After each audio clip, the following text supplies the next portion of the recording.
Hi friends, welcome back to that's trendy tailoring. நம்ம online கிளாஸ்ல join பண்ண friends எல்லாருக்கும் ரொம்ப ரொம்ப தேங்க்ஸ்.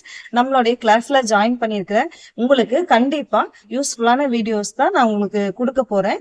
நீங்க டெய்லரிங் ஃபுல்லா கத்துக்கிட்டு நீங்க வெளியே போகும்போது நீங்களும் ஒரு பிசினஸ் பண்ற அளவுக்கு உங்களாலையும் டெவலப் ஆக முடியும். நீங்க வீட்டுல இருந்துட்டும் பிசினஸ் பண்ணலாம், அல்லது நீங்க ஒரு ஷாப் வச்சும் பிசினஸ் பண்ற அளவுக்கு உங்களுக்கு நாலேஜ் கிடைச்சிரும். நான் ஒரு வீடியோஸும் பொறுமையா உங்களுக்கு சொல்லித்தர போறேன். நீங்களும் அந்த வீடியோஸ் எல்லாத்தையும் பொறுமையா பார்த்துட்டு கத்துக்குங்க. ஏன்னா நாம எடுக்கிறது ஆன்லைன் கிளாஸ் அப்படிங்கிறதுனால நீங்க வீட்ல எப்படி அதைய பிராக்டிஸ் பண்ண போறீங்க அப்படிங்கிறது நமக்கு தெரியாது. ஸோ நீங்க தான் அதை நல்லா ஒரு பிராக்டிஸ் பண்ணிட்டு, இப்போ ஒரு வீடியோ போடுறேன் அப்படின்னா அந்த வீடியோல நான் என்ன சொல்லி கொடுத்துருக்கனோ ஃபர்ஸ்ட் அதைய நல்லா பிராக்டிஸ் பண்ணிக்கோங்க. கட்டிங் சொல்லி கொடுத்துருக்கேன்னா நல்லா கட்டிங்க திரும்ப திரும்ப ட்ரை பண்ணிட்டு அதுக்கப்புறம் அதை ஸ்டிச் பண்ணி பார்த்துட்டு நல்லா வந்துச்சு அப்படின்னா அடுத்த கிளாஸ்க்கு நீங்க போங்க. ஏன்னா நீங்க தொடர்ந்து ஒரு வீடியோஸையும் தொடர்ந்து பார்த்துட்டே போனீங்க அப்படின்னா கண்டிப்பா உங்களுக்கு புரியாது. ஒரு கிளாஸையும் நீங்க கரெக்டா தெளிவா உங்களுக்கு பிராக்டிஸ் பண்ணிட்டு அது ஓகே நல்லா வந்துடுச்சு அப்படின்னா அடுத்த கிளாஸ்க்கு போங்க. உங்களுக்கு என்ன டவுட் இருந்தாலும் நான் உங்களுக்கு ஒரு வாட்ஸ்அப் நம்பர் தரேன். அதுல நீங்க எனக்கு கமெண்ட் மெசேஜ் பண்ணுங்க. நான் உங்களுக்கு அதுல என்ன டவுட் இருந்தாலும் கிளியர் பண்ணி வைக்கிறேன். ஓகேங்களா? இப்போ நம்ம ஃபர்ஸ்ட் கிளாஸ் என்ன ஸ்டார்ட் பண்ண போறோம்னு பார்க்கலாம். ஃபர்ஸ்ட் கிளாஸ்ல என்ன பண்ண போறோம் அப்படின்னா சாரி எப்படி ஓரம் அடிக்கிறதுன்னு சொல்லிட்டு பார்க்கலாம். சாரி ஓரம் அடிக்கிறதுலயே நிறைய டெக்னிக்ஸ் இருக்கு.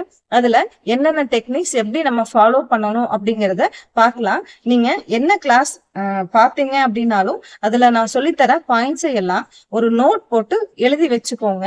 அப்பதான் உங்களுக்கு அது எப்பவுமே ஞாபகம் இருந்துட்டே இருக்கும். எப்பவுமே நம்ம டெய்லரிங்க்குன்னு ஒரு நோட் வச்சு அதுல என்னென்ன டெக்னிக்ஸ் இருக்கோ, அது என்னென்ன டிப்ஸ் இருக்கோ அது எல்லாமே நீங்க நோட் பண்ணி வச்சுக்கணும். அப்பதான் உங்களுக்கு அது கத்துக்கிறதுக்கு ஈஸியா இருக்கும். எப்படி சாரியை ஓரம் அடிக்கணும்னு சொல்லிட்டு பார்க்கலாம் வாங்க.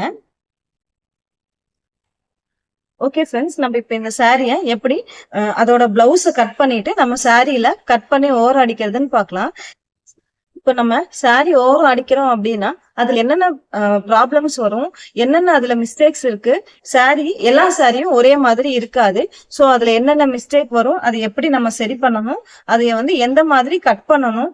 காட்டன் சாரி ஒரு மாதிரி இருக்கும், கிரேப் சாரி ஒரு மாதிரி இருக்கும், பூனம் சாரி ஒரு மாதிரி இருக்கும். சோ அதெல்லாமே நம்ம எப்படி நல்ல பக்கம் கெட்ட பக்கம் கண்டுபிடிக்கணும் அப்படியெல்லாம் நான் சொல்லிட்டு அதுக்கப்புறம் நான் உங்களுக்கு எப்படி கட் பண்றதுன்னு சொல்றேன்.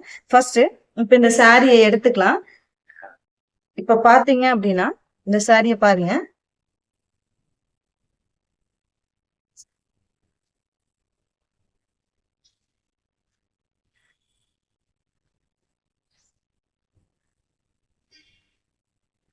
இப்போ இதுல பிளவுஸும் சாரியும் ஜாயின் பண்ணி வச்சிருக்காங்க இல்லையா, நம்ம இதை அப்படியே ஸ்ட்ரைட்டா கட் பண்ண கூடாது. ஏன்னா ஒரு சில சாரி பாத்தீங்கன்னா ஸ்ட்ரைட்டா கொடுத்துருப்பாங்க, ஒரு சிலது பாத்தீங்க அப்படின்னா நீங்க இங்க நூலை இழுத்து பார்க்கும் போதே கிராஸா இருக்கும். அப்படி கிராஸா இருக்கும் போது நம்ம டைரக்டா ஸ்ட்ரைட்டா கட் பண்ணிட்டு கோடு அடிச்சோம் அப்படின்னா அந்த கோடு அடிச்சது நம்மளுக்கு இழுத்துட்டு கிராஸா வரும். எப்பவுமே சாரியோட கோடு நம்ம அடிக்கும் போது என்ன பண்ணணும் அப்படின்னா சாரியோட அந்த கிளாத் ஸ்ட்ரைட்டா இருக்கா அப்படின்னு சொல்லிட்டு பார்த்துட்டு தான் நம்ம கோட் அடிக்கணும். இப்போ இந்த சாரியோட பிளவுஸ் நம்ம டைரக்டா ஸ்ட்ரைட்டா கட் பண்ணாம, இந்த டிசைன் இருக்கு இல்லைங்களா, இது ஸ்ட்ரைட்டா கட் பண்ணாம இது எப்படி கட் பண்ணணும்னு சொல்லிட்டு பார்க்கலாம் வாங்க. ஃபர்ஸ்ட் நம்ம என்ன பண்ணணும் அப்படின்னா இந்த இடம் இருக்கு இல்லைங்களா, இந்த இடத்துல நம்ம ஃபர்ஸ்ட் கட் பண்ணிக்கணும்.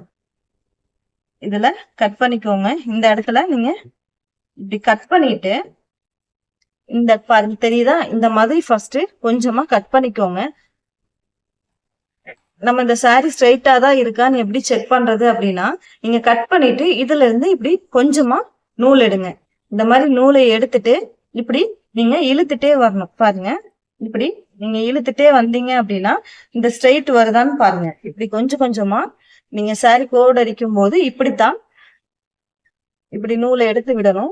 இப்படி எடுத்து விட்டீங்க அப்படின்னா உங்களுக்கு இது ஃபுல்லாவே தெரியுதுங்களா, இது ஃபுல்லாவே உங்களுக்கு ஸ்ட்ரைட்டா வரும். நம்ம இந்த நூலை எடுத்துட்டு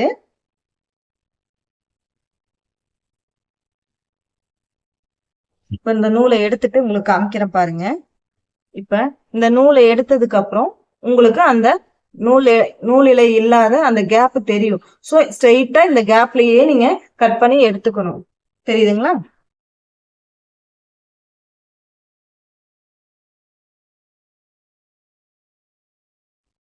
இந்த மாதிரி இருக்கிற சாரிக்கு நீங்க இப்படி கட் பண்ணிக்கலாம். இது வந்து ஃபர்ஸ்ட் பாயிண்ட்.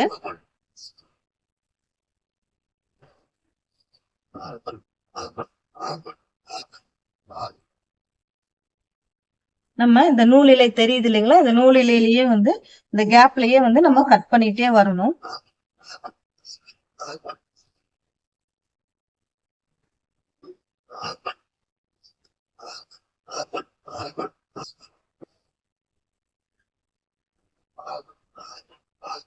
ஓகே, இப்ப வந்து நம்ம சாரில இருந்து பிளவுஸ கட் பண்ணியாச்சு. இந்த இடமும் ஸ்ட்ரைட்டா இருக்கு. இதுவே நீங்க ஒரு சில சாரில பாத்தீங்க அப்படின்னா இந்த ஸ்ட்ரைட் இருக்காம நூல் நம்ம இங்க கட் பண்றோம் அப்படின்னா அதோடைய கிராஸ் பாத்தீங்கன்னா இங்க வரும், இந்த இடத்துக்கு வரும். அப்படி இருக்கும்போது நீங்க ஸ்ட்ரைட்டா கட் பண்ணிட்டீங்க அப்படின்னா நம்ம ஸ்டிச் பண்ணும்போது இந்த இப்ப நம்ம இங்க ஃபோல்டிங் பண்ணி ஸ்டிச் பண்ணிட்டே வரோம் இல்லைங்களா, இங்க கிராஸா இருந்துச்சுன்னா உங்களுக்கு இந்த ஸ்ட்ரைட் கிடைக்காது, கிராஸ் ஆயிடும். சோ இத வந்து நீங்க இந்த மாதிரிதான் நூலை வந்து இழுத்துட்டு அதுக்கப்புறம் நீங்க கட் பண்ணி ஸ்டிச் பண்ணணும். இது ஒரு விதம். அடுத்தது ஒரு சில சாரில பாத்தீங்க அப்படின்னா உங்களுக்கு இந்த மாதிரி, உங்களுக்கு தெரியுதான்னு பாருங்க, இந்த மாதிரி ஹோல்ஸ் வர மாதிரி அதுலயே பிரிண்ட் கொடுத்துருப்பாங்க. இந்த மாதிரி ஊசி குத்து மாதிரி இருக்கும், தெரியுதுங்களா? ஒரு சில சாரில பாத்தீங்க அப்படின்னா இந்த மாதிரி ஊசி குத்து மாதிரி வரும்.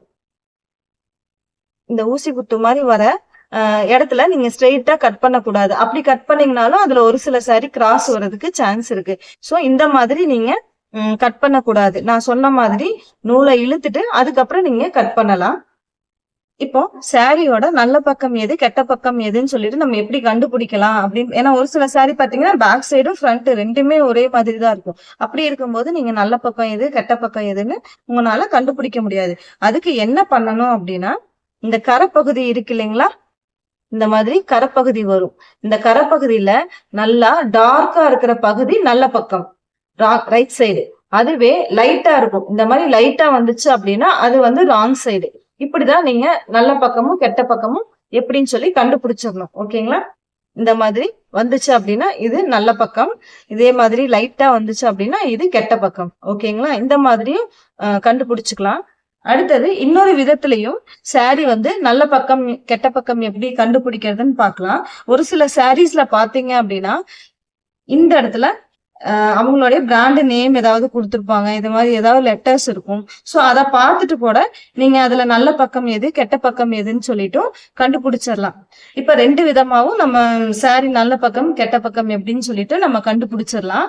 இன்னொன்னு சாரீஸ்ல பாத்தீங்க அப்படின்னா உங்களுக்கு அந்த பூ டிசைன்ஸ் கொடுத்துருப்பாங்க, பூ ஃப்ளவர் கொடுத்துருப்பாங்க அல்லது எம்ப்ராய்டரி கொடுத்துருப்பாங்க. அந்த மாதிரி எல்லாம் இருக்கிற சாரிலையும் அதை பார்த்துட்டு நம்ம அதை ஈஸியா கண்டுபிடிச்சிடலாம். இப்போ இந்த மாதிரி சில்க் சாரில நம்ம எப்படி கண்டுபிடிக்கணும் அப்படின்னு பார்க்கலாம் வாங்க. இந்த மாதிரி சில்க் சாரில எல்லாம் பாத்தீங்கன்னா அந்த ஜரி இருக்கும், ஜரி வந்து நல்லா ஷைனிங்கா இருக்கும். ஜரி பார்த்தாலே தெரியும் உங்களுக்கு நல்ல பக்கம் அப்படின்னா ஜரியில வந்து எந்த ஒரு பிசுறும் இல்லாம ஈக்குவலா இருக்கும். அதுவே ஆப்போசிட் சைடு ராங் சைடு அப்படின்னா அந்த ஜரி பாத்தீங்கன்னா உங்களுக்கு இந்த மாதிரி தூக்கிட்டு வர மாதிரி இருக்கும், தெரியுதுங்களா? இந்த மாதிரி வந்துச்சு அப்படின்னா இது ராங் சைடு. இப்படியும் நீங்க கண்டுபிடிச்சிடலாம் நல்ல பக்கம் எது கெட்ட பக்கம் எதுன்னு சொல்லிட்டு சாரியில உங்களால ஈஸியா கண்டுபிடிக்க முடியும். இப்ப நான் சொன்னேன் இல்லைங்களா, சாரிய வந்து இந்த மாதிரி நூல் கட் பண்ணிட்டு அதுக்கப்புறம் நீங்க கோடு அடிக்கலாம் ஸ்ட்ரைட்டா வரும்னு சொல்லிட்டு இன்னொரு விதத்துல எப்படி நம்ம கட் பண்ணலாம்னு சொல்லட்டுங்களா? இன்னொரு விதத்துல நம்ம எப்படி கட் பண்ணலாம்னு பாக்கலாம். இப்ப பாத்தீங்க அப்படின்னா பூனம் சாரி கிரேப் சாரி எல்லாம் ஒரு சில சாரில பாத்தீங்கன்னா இங்க லைட்டா நீங்க கட் பண்ணிட்டு இப்படி கிழிச்சிங்க அப்படின்னா ஈஸியா உங்களால அதை கிழிக்க முடியும். அப்படி இருக்கிற சாரிய லைட்டா இந்த எட்ஜ்ல கட் பண்ணிட்டு இப்படி கிழிச்சிட்டே வாங்க, அப்ப வந்து உங்களுக்கு அந்த ஸ்ட்ரைட் கிடைச்சிரும்.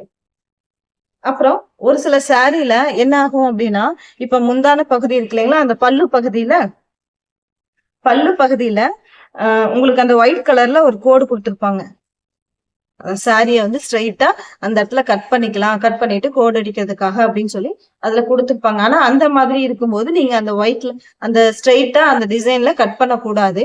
ஏன்னா அது ஒரு சில சாரி கரெக்டா இருக்கும், ஒரு சில சாரில அந்த கிராஸ் வரும். சோ என்ன பண்ணணும்னா நீங்க அதே மாதிரி தான் அந்த இடத்துல நீங்க கட் பண்ணிட்டு நூலை இழுத்து விட்டுட்டு அதுக்கப்புறம் அது கிராஸா இருந்தாலும் பரவாயில்ல. ஏன்னா நீங்க ஸ்ட்ரைட்டா கட் பண்ணீங்க அப்படின்னா அந்த saree வந்து கிராஸா இருந்ததுன்னா கோட் அடிக்கும் போது இழுத்துட்டு வரும். ஸோ நீங்க அந்த டிசைன் போனாலும் பரவாயில்ல, ஸ்ட்ரைட்டா தான் நீங்க கோட் அடிக்கணும். எப்பவுமே கிளாத் வந்து ஸ்ட்ரைட்டா இருக்கும்போது மட்டும்தான் கோட் அடிக்கணும். ஓகேங்களா? இப்போ இவ்வளோ டெக்னிக்ஸ் நம்ம saree கோட் அடிக்கிறதுல இருக்குன்னு சொல்லிட்டு பார்த்தாச்சு. இப்போ இதை எப்படி நம்ம கோட் அடிக்கிறதுன்னு சொல்லிட்டு நான் காமிக்கிறேன் பாருங்க. ஓகே, நம்ம இப்ப சாரீல எப்படி ஓரம் அடிக்கிறதுன்னு சொல்லிட்டு பார்க்கலாம். இப்போ நார்மலா ஸ்டிஃபா இருக்கிற சாரீ அப்படின்னா நம்ம ஈஸியா இதை ஃபோல்டிங் பண்ணி ஸ்டிச் பண்ணிக்கலாம். அதுவே உங்களுக்கு இந்த மாதிரி வலுவலுன்னு இருக்கு, பூனம் சாரி, கிரேப் சாரி எல்லாம் பாத்தீங்கன்னா ரொம்ப லேசா இருக்கும். அது கோட் அடிக்கவே ரொம்ப சிரமமா இருக்கும்.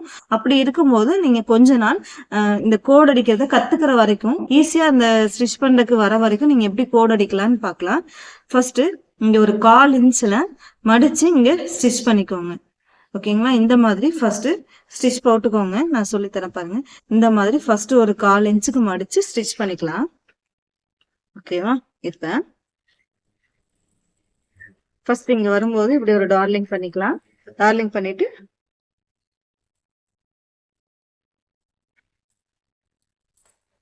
இப்ப அப்படியே அந்த 1/4 இன்ச்ல இந்த எட்ஜ்லயே ஸ்டிச் போட்டே வாங்க. புரியுதா? இந்த எட்ஜ்லயே ஒரு 1/4 இன்ச்சுக்கு ஃபோல்டிங் பண்ணி அப்படியே ஸ்டிச் போட்டே வரலாம். இதுவே உங்களுக்கு நார்மலா ஸ்டிச் பண்ண வரும் அப்படின்னா நீங்க ஆட்டோமேட்டிக்கா 1/4 இன்ச்சுக்கு ஃபோல்டிங் பண்ணி மறுபடியும் ஒரு 1/4 இன்ச் ஃபோல்டிங் பண்ணி இந்த எட்ஜ்ல ஸ்டிச் பண்ணிடலாம். இது சிரமமா இருக்கு ஸ்டிச் பண்றது அப்படின்னா நீங்க ஃபர்ஸ்ட் இந்த ட்ரிக்ஸை ஃபாலோ பண்ணுங்க. அதுக்கப்புறம் நீங்க எப்பவும் போல இந்த மாதிரி டபுள் ஃபோல்டிங் பண்ணி ஸ்டிச் பண்ணிக்கலாம்.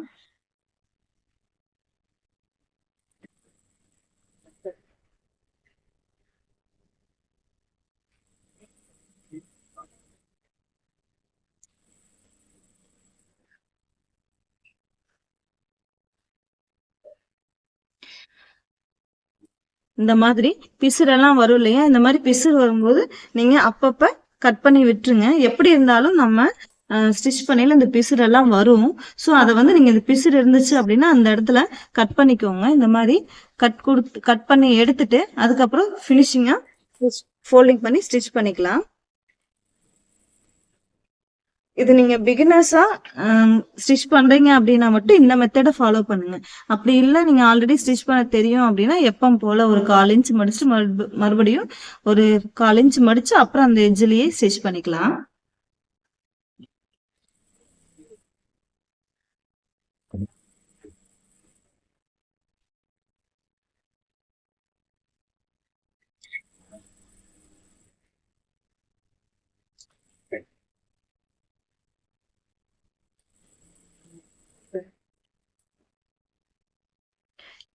இதுல இந்த மாதிரி சாரி எல்லாம் இந்த மாதிரி தான் நூல் வந்துட்டே இருக்கும். ஸோ நீங்க இதைய அட்ஜஸ்ட் பண்ணிட்டு அதுக்கப்புறம் ஸ்டிச் பண்ணுங்க. இதை கட் பண்ணி எடுத்துட்டு அப்புறமா நீங்க ஸ்டிச் பண்ணுங்க.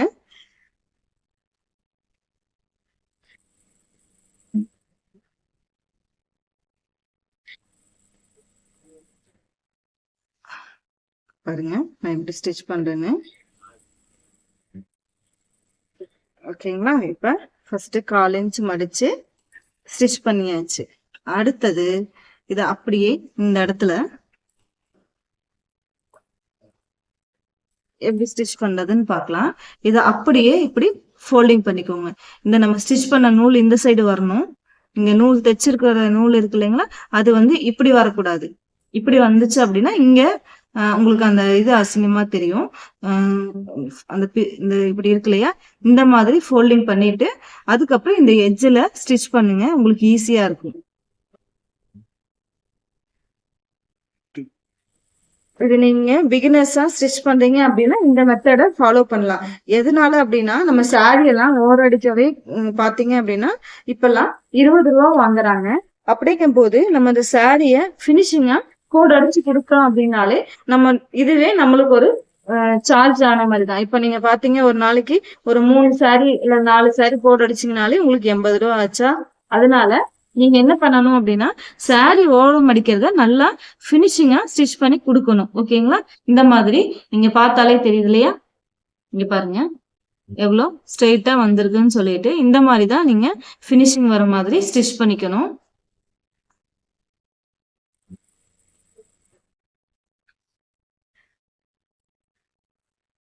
பாருங்க, தெரியுதா?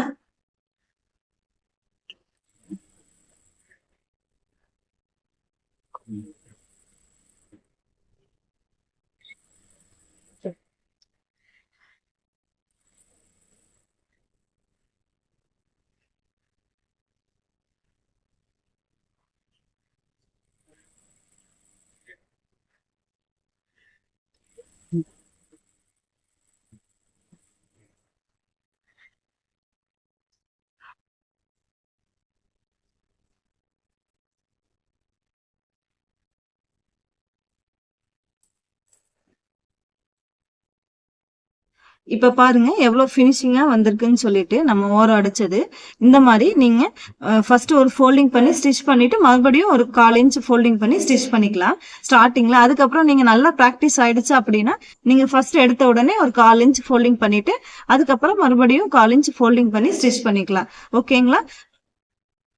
நம்ம இப்ப இந்த கிளாஸ்ல saree எப்படி ஓரம் அடிக்கணும், அதுல நல்ல பக்கம் கெட்ட பக்கம் எப்படி பார்க்கணும், சாரிய வந்து நம்ம பிளவுஸ் கட் பண்ணும்போது எந்த மாதிரி யூஸ் பண்ணி நம்ம கட் பண்ணணும், அதுக்கப்புறம் சாரியோட ஸ்ட்ரெயிட் எப்படி கண்டுபிடிக்கணும் அப்படிங்கிற டெக்னிக்ஸ் எல்லாம் நம்ம இன்னைக்கு பார்த்தோம். உங்களுக்கு இந்த கிளாஸ் வந்து யூஸ்ஃபுல்லா இருக்கும்னு நினைக்கிறேன். இந்த கிளாஸ்ல ஏதோ டவுட் இருந்துச்சு அப்படின்னா மறக்காம எனக்கு மெசேஜ் பண்ணுங்க. ஓகே ஃப்ரெண்ட்ஸ், இந்த கிளாஸ் உங்களுக்கு யூஸ்ஃபுல்லா இருக்கும்னு நினைக்கிறேன். இந்த கிளாஸ்ல ஏதாவது டவுட் இருந்துச்சு அப்படின்னா எனக்கு மெசேஜ் பண்ணுங்க. இந்த கிளாஸ் உங்களுக்கு புரிஞ்சுது அப்படின்னாலும் எனக்கு மெசேஜ் பண்ணுங்க. Okay friends, thank you. அடுத்த கிளாஸ்ல நம்ம பார்ப்போம். இந்த கிளாஸ்ல நான் சொல்லி கொடுத்ததை நீங்க வீட்ல நல்லா ப்ராக்டிஸ் பண்ணிக்கோங்க. சரிங்களா? Okay friends, bye bye.